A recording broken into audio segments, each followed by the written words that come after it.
Shushu loan. So you can see the extent of interest subvention flowing into this particular smaller segment of small enterprises. And there is also first time they have come with about 10,000 crores for supporting food micro enterprises. This has not happened in the past. And there is also a special credit facility to street vendors aggregating 5,000 crores. I was discussing with the senior officials in the government. What they are trying to do is there is an urban Ministry of Housing and Urban Development. They have urban development office in each states, and they will be acting as a nodal agency to sponsor these cases, street vendors, where they can get each about 10,000 rupees. Other than that, actually, you see this amount, total amount translates about 3.87 lakh crores, constituting about 32% of the total 12 lakh crores. So this is path-breaking initiative. Of course, this is actually from supply side, initiative led by the government, because government is also under tremendous pressure on the fiscal front. So this is and when I was talking to KV Subramaniam of Chief Economic Advisor, he said money. The impact of COVID is not known. This is uncertainty is looming large. Nobody knows when the impact will be close, when it will surface again, because it is manifesting again and again in different mutation forms. So in countries like India, it is always better to announce these measures in a calibrated fashion. So the first calibration measure is to see the revival in small form through the credit-led infusion to the economy. These are the some of these steps for the MSMEs in terms of what they have announced in the Atmanirbhar Yojana. Maybe we could discuss further in case of clarifications required from the participants. Over to you. Sure. Thank you so much. So now we'll move to some of the specifics, sir. To begin with, one of the major aspects which everybody is now trying to understand a bit more, people probably have not taken, some of them have not taken it as seriously as it should. The basic of MSME registration itself, now it has been reclassified. There has always been a lot of confusion and also debate around how the MSME has been defined. I think the attempt was made to simplify it. Can you decode it to our listeners today? See, Kalyan, internationally, there are various countries define MSMEs in different form. For example, in USA, it is less than 500 employees plus annual turnover. If you go to China, it is actually payroll of 2,000 industrials, 300 medium enterprises. Less than that, it is small enterprises. In addition to payroll, they also have a revenue of 300 million renminbi for industrials, or 30 million renminbi for medium enterprises, and total turnover of 400 million for industrials and 40 million for for medium enterprises. So this has been either the employees is there, or the turnover is there, or put together either or. But India has been so far, MSME definitions have been codified in terms of investment in plant and machinery. When I mean plant and machinery, it is core plant and machinery. For example, if somebody puts money in generator, it will not be counted for the investment purposes. So what machinery goes in for production, that investment, that to the gross investment. Suppose if you take a second-hand machinery, you will have to find out what is the original cost of machinery and then see what is the cost, then to decide whether it is classified MSMEs or not. But you see, we have gone along. This definition was more than 15 years before. There is a required to define this, redefine this based on even inflation effect. You see the inflation every year about 5 to 6%. Even if you keep that in mind, the threshold has to change. This has been pending with the government and Department of Ministry of MSME for quite some time. So it is time they come with definitions in line with what is required, what reflects the reality. Now they have moved from pure investment in plant and machinery definition to investment and the turnover. And earlier, you had two definitions, one for manufacturing enterprises, another for service enterprises. And for example, if a small enterprise in the manufacturing space, they should have investment of about 5 crores. Now, if it is service enterprise, it is investment of 2 crores. But now, everything has been changed and they have been grouped into a single, because after all, service sector contributes about 56 to 60% of Indian economy. It makes sense to bring them formally in the whole threshold. There's no need to identify separately. So they have brought together both of them. So micro enterprise would mean investment less than 1 crore and the turnover of less than 5 crores. Small enterprises would mean investment less than 10 crores and turnover of less than 50 crores. Medium enterprise would mean investment less than 20 crores and turnover of less than 100 crores. When they have said the investment, they have not defined as investment in plant and machinery. So actually, even I was talking to senior officials in SIDBI itself, and I was talking to a joint secretary of Ministry of MSME. They are working on that. In fact, the last category, they want to increase the turnover to 250 crores from 100 crores. So there is a rejig in the definition itself. We are all awaiting the clarification because people may ask whether investment will apply or turnover will apply, because the definition, the notification has come is investment and the turnover. So that clarification everybody is awaiting. Maybe in a few days we'll get the right clarification, Kalyan. Over to you. Sure, sir. Sir, some specific questions. In case see, for example, I think today, unfortunately, what was a medium enterprise has become a small enterprise. Small has become a micro thanks to COVID. Yeah. If I have to just put it in numbers, somebody may qualify for the investment that has gone in must not have changed. But let's say the turnover has come down from, let's say, 200 crores to 50 crores. Okay. And we are facing some very strange circumstances and situations like that, or case studies like that. With this change in definition, if you can broadly say these are 2 or 3 people who should be alerted and recheck their current status, one. Second, even before that, the fundamental question of how many enterprises have actually registered themselves and what's the importance of being registered? Is it, and anybody who is coming new, will they be qualifying for that?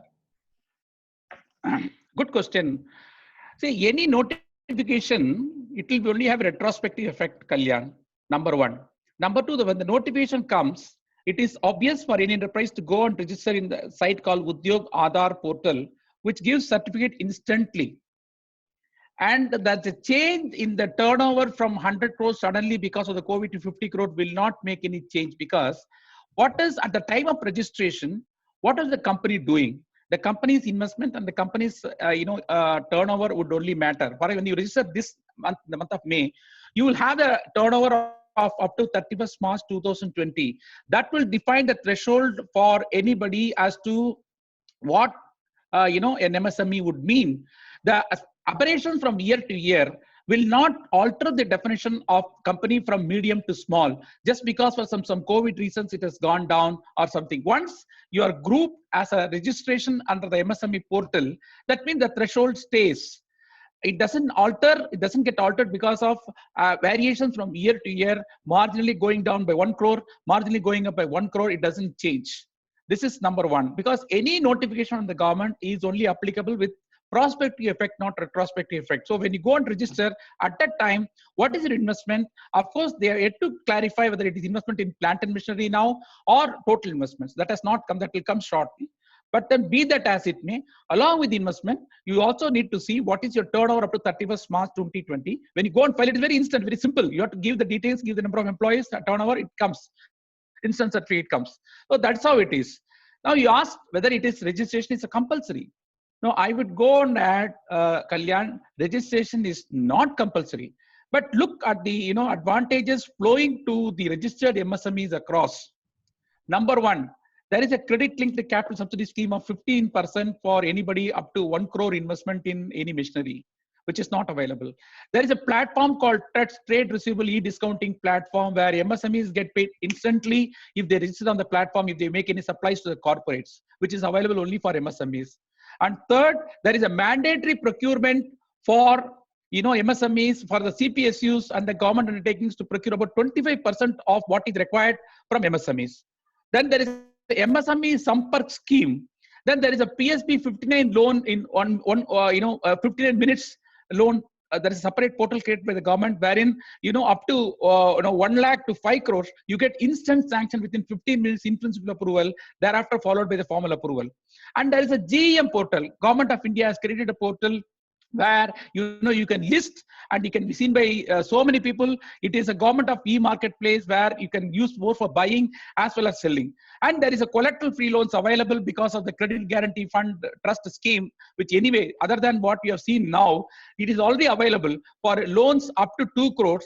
70% guarantee is given by the government through the credit guarantee fund trust scheme that is only available for micro and small enterprises. It gets extended up to medium. It is not so, but it is there. And then there is a lot of,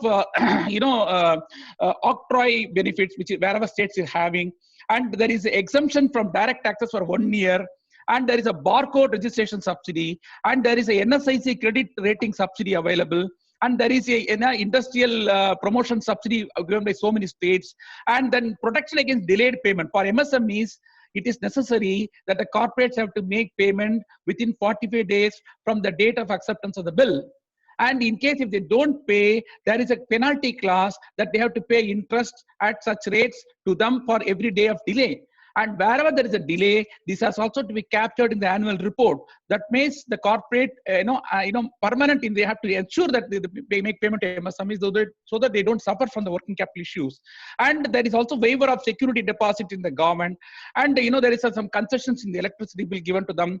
And very easy to get approvals for MSMEs a single point. So I can go on for nearly 3 hours in case they get registered. But there is no compulsory, there is no mandatory for anyone to get registered. But if you get registered, all these benefits can flow to you. This is what I would say. Over to you, Kalyan. Yeah, thank you, sir. And for participants, while Mr. Mani was trying to explain, I tried capturing some of those and posted on the common group, some of the benefits if you registered from MSME. But I will try to also speak separately with Mr. Iyer a little later, and also try to get these documents or some of from his wisdom and try to circulate a one-pager to all the participants of this. I will try to see how we can keep the communication on by end of the session. One more thing I want to tell you, Kalyan. Now, there's a peculiarity which has come. Now, the startups have been defined by the government of India as one which has a revenue threshold of 100 crores and less than 10 years of existence. Now, MSMEs have already been also now brought into the 100 crores if it is going to medium enterprises. But the investment category is not there for startup. And the corporate structure, there is a private limited company, LLP is there, that no such restrictions in the corporate structure for MSMEs. But and in the case of startup, there is a clarification that they should not have formed from the split of construction of existing business. So, accepting a small differences, now MSMEs will get subsumed or startups will get subsumed under the overall MSME definition. But you have to see the criticality between the two. A butcher, the baker, or the candlestick maker will be a MSME. But they cannot become startup, because startups, there should be some kind of innovation quotient which is there. For example, with a small investment of, let us say, 10 lakhs, the revenue can grow up to 200 crores because they have brought a kind of a penetration in the model, disruption in the model, which helps them to scale up so fast. That is a basis difference between startup and MSME. But since you have brought this definition, I thought it is appropriate to put it before the forum. Over to you. Thank you. And of course, we have a few questions around the startups and what this particular package would mean to them. We'll come to that a little later. But before that, quickly, can new companies which are there any announcements made for the new companies that can be set up in this time? Because as large corporates are also looking for, as they say, any crisis provides an opportunity. This is an extraordinary crisis. So are there anything for the new companies? Kalyan, now I told you at the beginning of my conversation, the government started with the survival measures. Now they started with the revival measures. Revival measures means those who are affected. Obviously, those who are affected would mean existing enterprises, because they have to make payment to salaries. They have to keep the employees' morale high. They have to keep the plant, open, but they need to incur fixed cost. So they are bleeding. But there is no demand, because the first time we are facing both supply side and demand side shocks. Supply is not coming, raw material is not coming, supply chain is affected, demand is absolutely locked because people are completely locked up, discretionary spending is completely out. So the government is aiming to ensure that survival of the existing MSMEs. The announcement do not address the needs for the new MSMEs. Please understand, new MSMEs are starting from platform zero. They have nothing to lose. They can always think and then put whatever money is required. They have not sunk cost, but existing companies are already sitting on sunk costs. So the need is to ensure that they don't die. They survive. They cross the chasm caused by this COVID impact. The canyon is so deep. We don't know how long it is going to go. We don't know whether it will come back again. So it is needed to ensure that these companies survive, cross the chasm, and so that they are able to serve them, people at large. Sir, I've asked this question deliberately to kind of set the tone of the survival. and the reconciliation of the reality and Yeah. the tone as we are exercising acts such as disaster management acts, as we are exercising using words like Atmanirbhar. I think very clearly I've asked this question to establish the fact that today the priorities in terms of what we need to do as entrepreneurs is that first survive, preserve, ensure that the livelihoods are in place, because it is the employees of these MSMEs who do not get easy credit. They don't get personal loans like corporate employees, like MNC employees. Their credit cards, they don't get credit cards easily. So besides the entrepreneur himself facing a lot of these problems, so even before we think about opportunities, I think it's so important for us to ring fence the survival and live through this and come out of this in a manner which can then be thought about converting into an opportunity. I So agree. that's the whole point I've asked this question for. Uh, Perfect. so now we'll move to the emergency credit lines, the SOS button that the government seems to have pressed. Now, can you explain a bit about how they should be applied? Who are those people who are qualified? Is it only good companies, standard accounts? What about NPAs? First things first, the standard accounts. Then we'll move to what about the companies which are already suffering and ailing in terms of making some of their payments. Yeah. See, as per the scheme notified by the government, and it is also cabinet has approved the scheme. It is in the PIB website, and of course, the guarantee part will be handled by National Credit Guarantee Fund Trust, which is directly under the Department of Financial Services, professionally managed by SIDBI. The outline of the scheme is like this: all MSMEs will be automatically entitled for 20% of the outstanding as on 29th February 2020, up to 25 crore outstanding. Suppose in case if they have 10 crore outstanding as on 29 to 2020, they will get 2 crores automatically from the respective banks and institutions. That is 20% of the outstanding credit up to 25 crores. Of course, the threshold of turnover has been kept at 100 crore because for medium enterprises, the revised definition is turnover of 100 crores. This given the peculiar feature of this, I would like to dovetail because they are given a moratorium of 1 year. That means no need of any repayment for 1 year. The total tenor is 4 years. This is basically a kind of working capital, but they're trying to give the form of term loan because what you require now is to give money to keep them survive. The employees' payment wages, some fixed costs. So it is actually not an investment further, but it's going for working capital purposes. The interest rate has been capped at 9.25%. And for NBFCs, it is kept at 14%. 100% credit guarantee is given by the National Credit Guarantee Fund Trust, of course, to the Government of India. And this facility is available till 31st October 2020. The peculiar feature is automatic, no application. Automatically, you will get a letter from the banks that you are eligible for 20% of so-and-so outstanding. No guarantee fee, no additional burden for the MSMEs. And interest rate is capped at 9.25% because why it is capped? Because the 100% guarantee enables the banks. There's no risk fight for this. If it is guaranteed by Government of India's department for 100%, there is no capital risk weight. So there is no capital charge for any commercial bank for this. So that way that additional risk premium is removed, and no collateral is required. More than 45 to 50 lakh units will easily qualify, under this scheme. But you said whether it is this NPAs are allowed under this scheme, emergency credit line, up to SMA 1. See, there are 3 categories of stressed assets. SMA 0, that is dues up to 30 days. SMA 1, dues up to 60 days. Up to 60 days if it is due, that is as on 29th February 2020, they will qualify to get assistance under this. NPAs have been kept out under the emergency credit line. This is in brief about the emergency credit lines scheme. Kalyan, over to you. Sure. And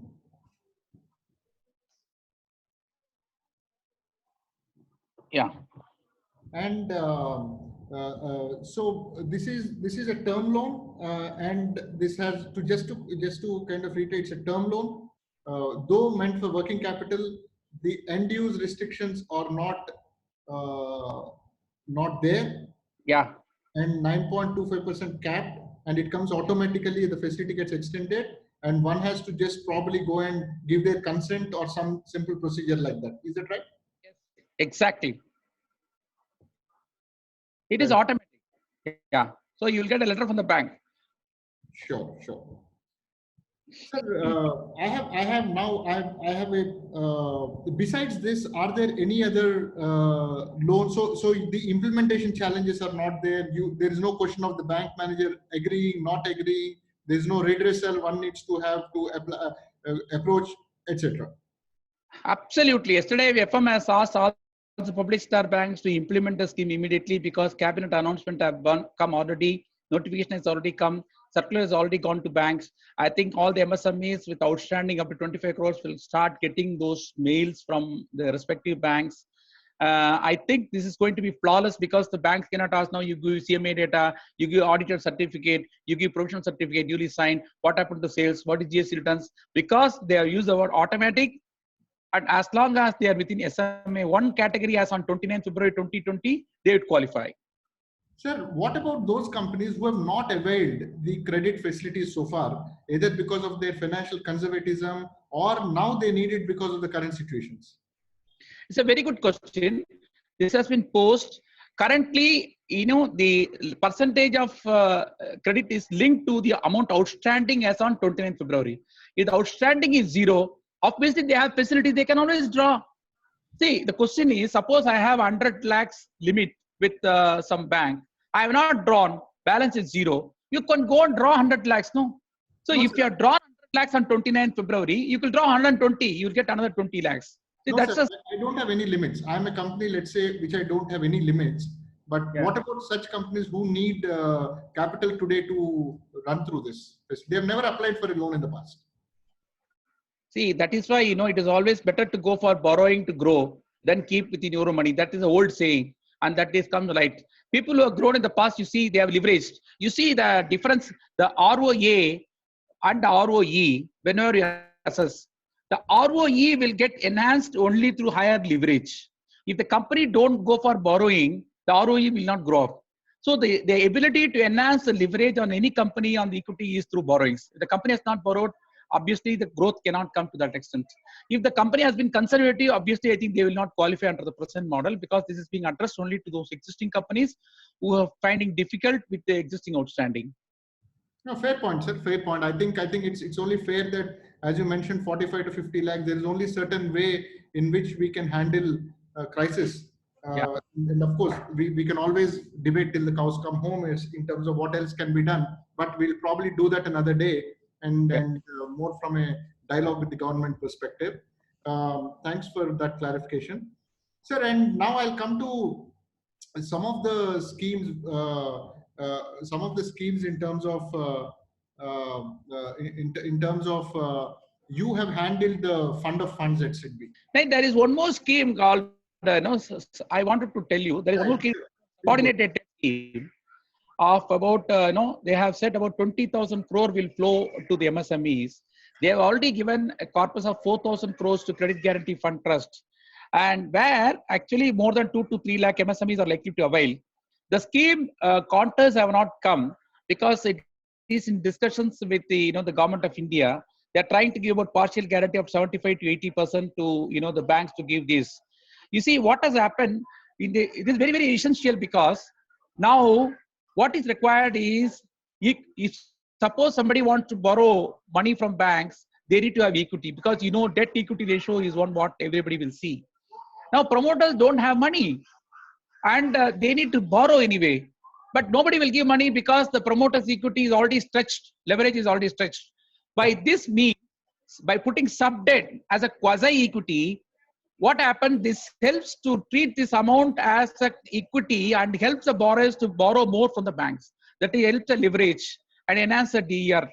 That is what is being aimed at to this sub debt scheme. First time it has come, and this is a very fantastic thing according to me because though the contests have not come, what I understand will be is that the term of this period is going to be more than 10 years because if it is unless it is more than 7 years, no bank will treat us as a quasi equity. So and there is moratorium is also going to be for more than 3 years. So that borrowers can substantially benefit under this scheme to borrow this and then use it for leverage for borrowing from some other banks.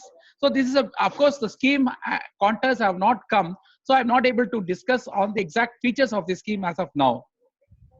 But broadly, sir, what you're saying conceptually to keep the listeners keep their eyes and ears open for is probably a scheme wherein the promoters can borrow and infuse the capital.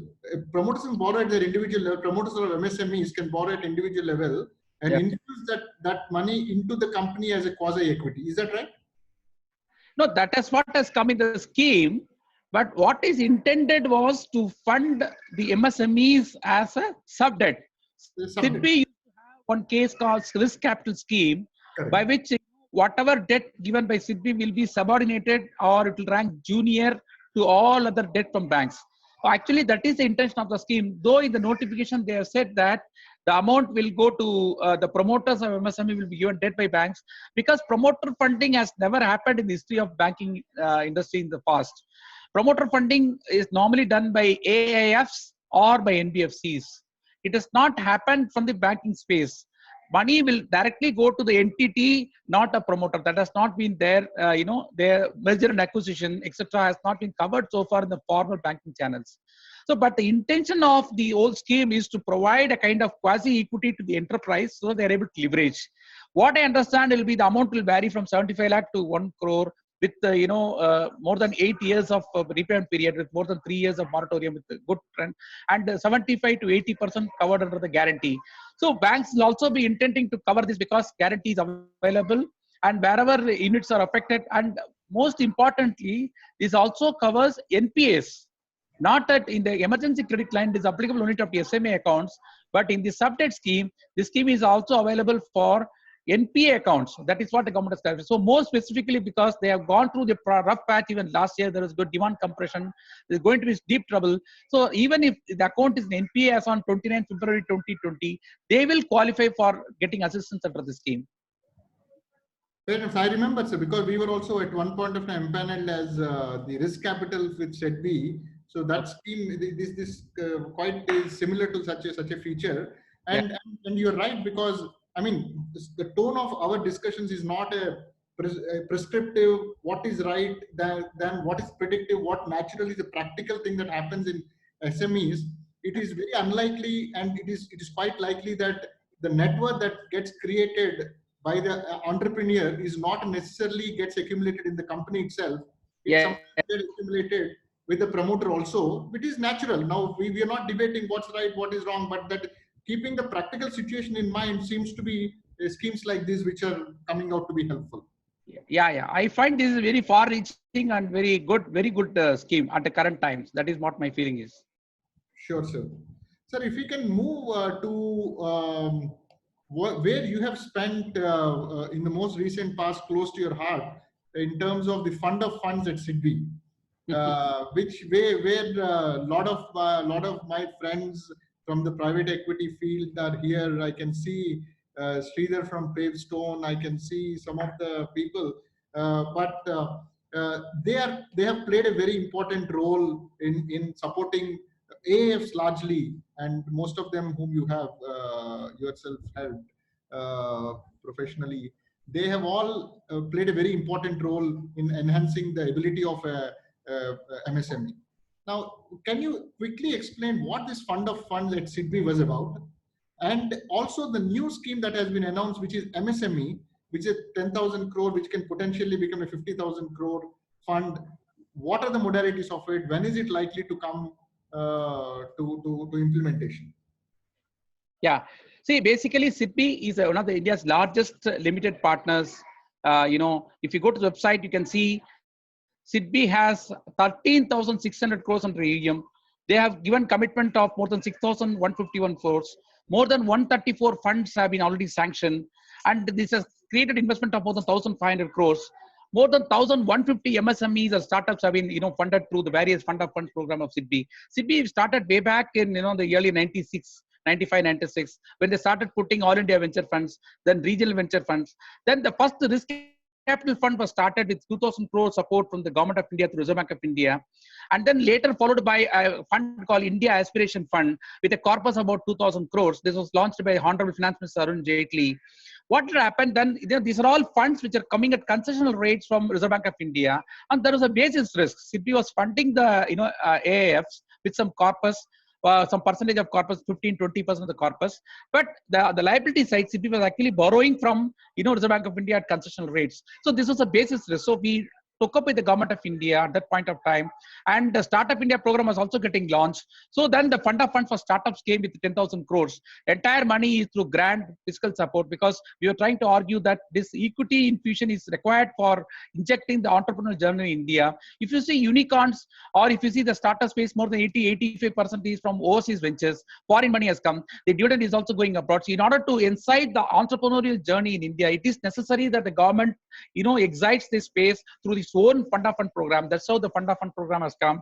And the Fund of Fund program has successfully started. One of the basic features is that the screening is done by a professional body of experts consisting of venture capital investment committee, and they screen each individual fund managers as to see, because fund managers' success is not easy to quantify, or it is easy to. So they will interact with the fund managers to see what has been their experience in the investment space, how they are screened, whether they have the experience from origination to consummation and to exit. Because putting money is not difficult. Putting money is easy, but then getting out is very difficult. They will screen, and some days when we used to whole day to evaluate 10 funds. I think the first time the committee comprised of Mohandas Pai, Saurabh Srivastava, Sanjeev Chandani, etc. They are all very, very pertinent, because they are very deep in this space. They used to interact with the fund managers and then take a call and then give money. Under Fund of Fund Startups, so far I think 3,798 crores commitment is already given to more than 53 AIFs. This is actually is history. When I was talking, because you can now equate the Fund of Funds for Startup as a sovereign fund by any other government, because it is from the Government of India itself. So you can literally call it a sovereign fund. More than 3,582 crores have gone to startups as equity. More than 330 or 338 startups have been funded. This is available in the SIDBI website. So this is one of the very successful programs, according to me, in the the fund startup space. Of course, there are some caveats in the sense that, because in order to ensure that the fund gets closure, we always insist that 15-20% will contribute. They should complete at least 25% of the corpus to get money from SIDBI to ensure that the fund survives. Otherwise, there's no point. So these are some of the caveats which I put, and which has worked worked very well. And I think this is going on. And I think now the current fund is about 10,000 crore corpus being set up for MSMEs with growth potential and viability. And it is the same like Fund of Fund for Startups. There will be a mother fund. They will support all the daughter funds which are doing now. But because they also see that they will help leverage for 50,000 crore of funds at the daughter fund level. That means that about 20% of the daughter fund corpus will be the maximum contribution from this fund. But only what we have to wait and see is, when you give 20%, balance 80% has to be contributed by some other investors, whether it's HNIs, family office, or other institutions, where some challenge could come. Because what has happened, I told you, in the case of startups, the visibility is through their business penetration model, disruption model, wherein the revenue can scale by 20%, 40%, 60%. Thereby, they're able to enhance the value, enterprise value of the company. Whereas the MSME is normally the manufacturing space, that the growth stable, but you cannot expect the kind of return on the scale in which the startups grow. So I'm not sure what will be the interest amongst the balance, investors to join this corpus. That is the only challenge which we have to see. And then then it will decide. But of course, the contours of the scheme have not been published. But this is my initial observation. That of course, it's a very well-intended scheme, because like startups, MSMEs also require equity other than sub debt. Nobody is giving money. And equity, that is another challenge, in the sense that MSMEs, if you see, 80% are partnership firms. Only 6 to 7% are either LLPs or registered companies. So unless they become a registered, private limited companies or public limited companies, how will anybody will put equity? And moreover, I have deliberated at length with more than a lot of enterprises in whenever I worked at the field level. None of them are interested to dilute equity, because in the partnership level, as MSME, they're so attached and possessed about their business. They see they're losing by diluting equity. So this kind of, that's how the startups differ. Startups are professionals. They know unless they bring venture fund, they cannot grow.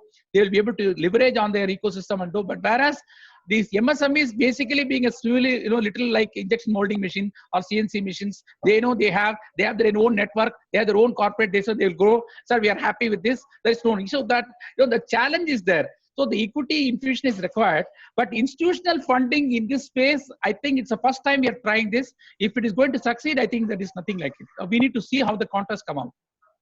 Sure. Sure, sir. Thank you. Some of the questions I'm started getting. One of the point is when you said the outstanding principal as on 29th February 2020, does it include the total outstanding in terms of both the CC limits and term loans? Yeah. Correct. Total outstanding. Yeah. Okay. I'm getting some of the questions asking about how the banks would ensure that they don't turn into NPAs and what's the position of the banks, and questions related to that. As I mentioned, participants, as I mentioned, this is not mentioned to. I think this is not a prescriptive discussion that we're having. The idea is to how in practical way help some of the entrepreneurs and give them solutions, whether the policy is right, wrong, what the government needs to do, what banks needs to be done, I think is beyond the scope of this particular discussion. So I'm skipping some of those questions here. So now, so we have discussed about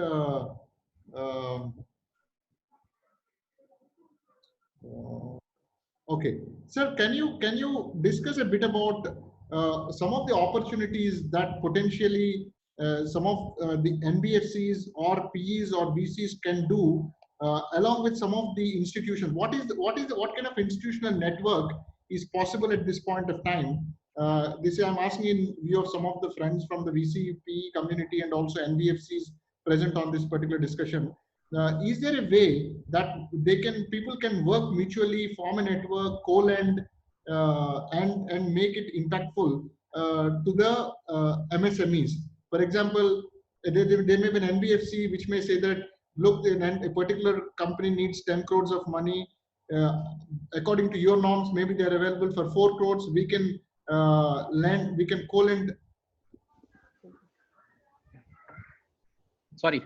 No problem, sir. So we can co-lend another 5-6 crores, and we can also do subvention. We can take, we can do be junior, you can be senior debt, etc., etc. Are there any possibilities that you foresee, or you see any such things that can be done? Yeah, actually, you are right. RBI has realized the last mile connectivity ensured through NBFCs. They already brought a co-lending model, and the circular is already there. Even including institutions like SIDBI, we were trying to, at that time, we were trying to associate with the leading NBFCs as how to leverage their last mile footprint to reach the large number of MSMEs through, there's a co-lending model in the sense that suppose if the bank wants to lend at, let us say 10%, and if the NBFCs want to lend at, say 16%, the NBFCs have a better understanding of the company, they have the last mile connectivity, and so combined, let us say 50%, the RBI said 80-20. So 80% will go from the banks. Let's say it is 80 to 10.8, and 20% will go from the NBFCs. That is 16% to 20.32. So it will translate to 11.2%. So instead of 16%, NBFCs will lend at 11.2%, which is beneficial for the MSMEs. The advantage is a win-win situation because banks don't have that kind of last mile reach. They don't have the kind of footprint. They don't have the nimble steps to take forward. So that is why the difference between the network and the agility of the NBFCs are being blended through this model. RBI has come. I think some of the steps are already intended. I think some Bank of Baroda, Union Bank, PNB, or State Bank of India, they tied up with large number of especially the fintechs, because they are due to the technology model, they were able to leverage and they have taken advantage of it. And I think this is going to be the future. You see, because today, the current situation, maybe the fintechs may be struggling because B2C unsecured loans all would have gone bad because people are gone and bare. But they are using, peculiar algorithms language, AI, to identify, they use proxy database to see the ability or the willingness of the borrower to pay. And the banks, with their own strength in terms of cost of funds, they can use and then they can lend. And believe me, Kalyan, this is going to be the future. Banks using as a back office, fintechs on the front office, both will survive and then go forward. I think this is going to be the future, because what is required is the old model, conservative model, is not going to work. So now the time has come for people to understand, and it is always banks. You may say, why bank cannot use the same kind of software and done? Well, it will take time, because a lot of agility is required. It's not a question of simple like core bank is some programming exchange you can do that. No, it requires a lot of other iterative ideologies. So the fintechs have succeeded, in this space quite well, and it is time that banks use them as a front end to not only acquire customers but also to service them, so that the best goes not only to customers but also to banks. It is going to be the future. Sure, sir, sure. So, what about some of the? I think even the mainline listing is not happening today. But I'm just trying to understand today, if some company is cash strapped or capital strapped. Now, what are the options available? Somebody, of course, the first thing is the government has announced for the existing borrowers, there's a 25% automatic credit facility which has been extended. What are the other sources what are other sources you recommend in these conditions that small and medium enterprise should look tapping into? See, fortunately, now debt funds have come into play. What I'm saying is SEBI registered alternative investment funds. They're called, there is venture debt funds, there is a mezzanine debt funds. And what they typically do is understand the business model. They typically give unsecured loans at relatively higher rate of interest. They're able to underwrite the kind of risk which any any investor or a potential shareholder would like to take. They participate in progress, though they give us a debt, but in fact they're partner in the progress. Without joining as an equity shareholder, they're trying to take underwrite the risk in the company and put money which is subordinated to all other debts other than the equity, and that is the way it is going. Already now we have 6 venture debt funds or mezzanine debt funds that are just growing like this, and they have started third fund.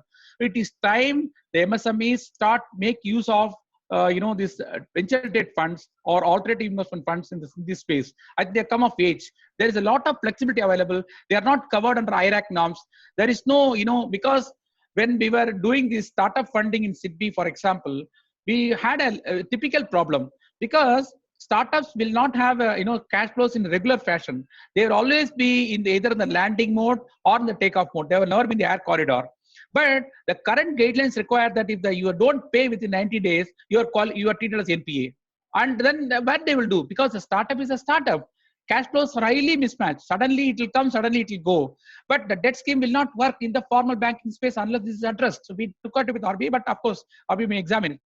But alternative investments have all the flexibility. They need not collect any money for 18 months. Suddenly they can take every money in the 19th month. They can tail end the coupon. They can have the redemption premium. They can structure the product. They can price it. And then, ultimately the money will go to, and they can link it to the royalty. That means, suppose if company says, I'll be able to reach 30% growth in sales, they can link their pricing to the top line. So whenever they record a high sales, they can link that return to that. So a lot of flexible options in terms of pricing, cash flows, everything could be structured in the case of venture debt or alternate debt funds. I think it is time the MSMEs look forward to these options. And from what you're saying, this is all reality already, and this is happening, and it is up to the and entrepreneurs to go and explore some of these options. Yeah.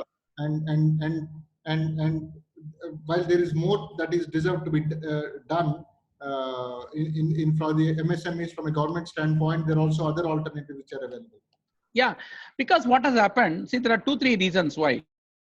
The debt funds in the mutual fund space, they were also putting some money in the structured credit solution to this space, mid-corporate segments. But what they were doing, they were not doing the kind of due diligence which is required to undertake this exercise. Okay, so you see the Franklin Templeton winding up 6 schemes, Birla putting up 2 schemes, because these are all credit funds operating in the structured credit solution segment, with underwriting the risk, the kind of risk. Whereas in the case of alternate investment funds, they will do extensive due diligence before putting money in any company. They'll be like a partner in progress of that company. So that is why they will prefer. And then second, now SEBI has also put a lot of restrictions on, the structured credit solutions from mutual funds. So it is now time that, corporates and mid-corporates, MSMEs look forward to some kind of structured solutions from this alternative investment funds than the formal banking space, because formal banking space will always be confronted with the norms, which actually can go. Regulatory norms cannot be changed just because somebody has. So we had, for example, the risk capital we had a cure period, for example, and a concept in the sense that suppose in a period of, let us say, 6-year loan, that can be cure period of 18 months of 3 times each. Suddenly the company is confronted with difficulties, so 6 months they need not pay. So such kind of flexible structures are required to operate, the kind of when we are confronted with the uncertain situations like this, especially MSMEs, because they are dependent on the large corporates and the cash flows are not going to be stable. So they need the support where it is flexibility is available in terms of repayment, and the flexibility in terms of pricing. Something can be front-ended, something can be back-ended, something can be linked to royalty. So these are the options they should actually consider. Sure, sir. We can't find solutions to all the problems at one go. I think the MSME, the fact is that MSME as a sector needs a lot more to be done. There's no denial about it. That said, there are a lot of things that are happening in bits and pieces, discreetly, and some of the points which we have discussed here. And we look forward for your knowledge as we go forward, and as we try doing more, hopefully in better environment and not under so much stress of COVID and Corona hitting us. And we're trying to survive probably in a much better positive environment, hopefully. But if needed, maybe we can do one more round of this as we are in the interest of time, as we are nearing close to our 1-hour session. I want to thank you, all of you. At the peak of it, there are almost 75 participants. As we speak, there are almost 68 participants on this. We'll be very happy to continue providing this support in the form of these knowledge series. As I was talking to some of the friends during organizing this, one of the things that has come up is like what I thought of contributing my bit to the MSME sector. There are people who are trying to do to the other big problem we are facing today, which is stranded migrant laborers. Some organization in Hyderabad is doing a million meal program. If any of you think you have benefited anything from this or otherwise, I am just putting the website on the common chat, or you can reach out Ahmed. Probably he'll be able to give you more details as to how to reach them out and contribute whatever you can. They've already crossed some 3.5 lakh meals already. I was assuming that they would not need to do 1 million meal, but looks like the situation is not going to end anytime soon. So please feel free to do that. And special thanks to Mr. Mani Iyer for taking out time amongst his busy schedule. And thank you all for taking out your time on this Saturday. Hope you have benefited out of this. Thank you, Kalyan. It was an interesting session. I think look forward to also coordinating with you. I'm always there. These are all just information sharing. Everything is there. It's not that people don't have time to go through. So at least we are there. So that's why we are sharing whatever we know. It's always a pleasure to interact with the team on participants like this. Sure, sir. Wishing you all Atmanirbhar and stay safe. Thank you.